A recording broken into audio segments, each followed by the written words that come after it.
former U.S. Sen. and two-term Florida Gov. Bob Graham, who gained national prominence as chairman of the Senate Intelligence Committee in the aftermath of the 2001 terrorist attacks, and as an early critic of the Iraq War, has died. He was 87. Graham's family announced the death Tuesday in a statement posted on X by his daughter Gwen Graham. "We are deeply saddened to report the passing of a visionary leader, dedicated public servant, and even more importantly, a loving husband, father, grandfather, and great-grandfather," the family said. Graham, who served 3 terms in the Senate, made an unsuccessful bid for the 2004 Democratic presidential nomination, emphasizing his opposition to the Iraq invasion. But his bid was delayed by heart surgery in January 2003, and he was never able to gain enough traction with voters to catch up, bowing out that October. He didn't seek re-election in 2004 and was replaced by Republican Mel Martinez. Graham was a man of many quirks.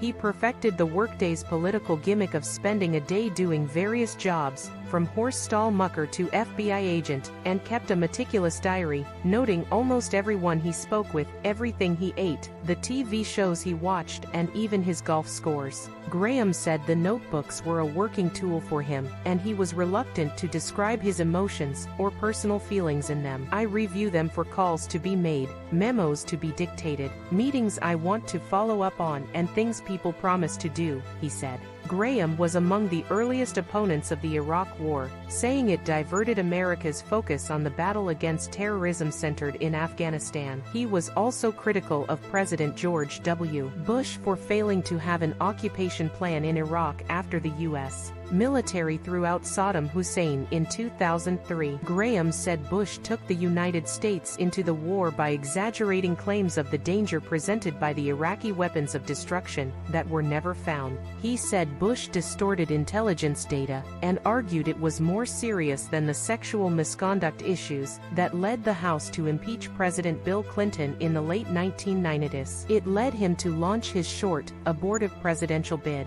"The quagmire in Iraq is a distraction that the Bush administration, and the Bush administration alone, has created," Graham said in 2003. During his 18 years in Washington, Graham worked well with colleagues from both parties, particularly Florida Republican Connie Mack during their dozen years together in the Senate. As a politician, few were better. Florida voters hardly considered him the wealthy Harvard-educated attorney that he was. Graham's political career spanned 5 decades, beginning with his election to the Florida House of Representatives in 1966. He won a state Senate seat in 1970, and then was elected governor in 1978. He was re-elected in 1982. 4 years later, he won the first of 3 terms in the U.S. Senate when he ousted incumbent Republican Paula Hawkins. Graham remained widely popular with Florida voters, winning re-election by wide margins in 1992 and 1998 when he carried 63 of 67 counties. In that latter election,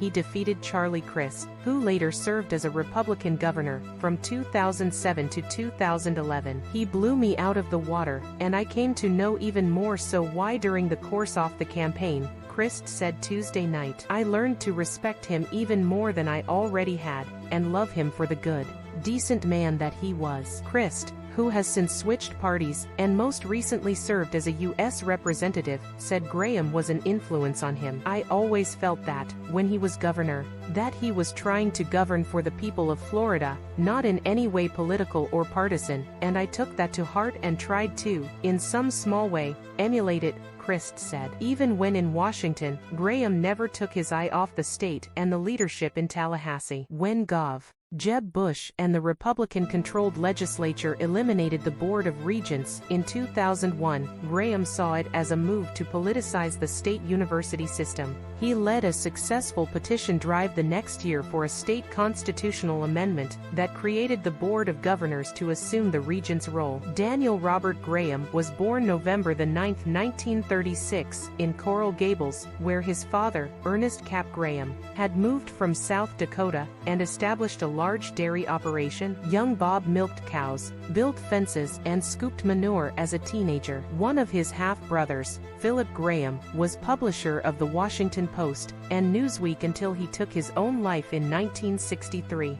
Just a year after Bob Graham's graduation from Harvard Law, Graham was president of the student body at Miami Senior High School and attended the University of Florida, graduating in 1959. In 1966, he was elected to the Florida legislature, where he focused largely on education and healthcare issues. Graham got off to a shaky start as Florida's chief executive, and was dubbed Gov. Jello for some early indecisiveness. He shook that label through his handling of several serious crises. As governor, he also signed numerous death warrants, founded the Save the Manatee Club with entertainer Jimmy Buffett, and led efforts to establish several environmental programs. Graham pushed through a bond program to buy beaches and barrier islands threatened by development and started the Save Our Everglades program to protect the state's water supply, wetlands, and endangered species. Graham also was known for his 408 workdays, including stints as a housewife,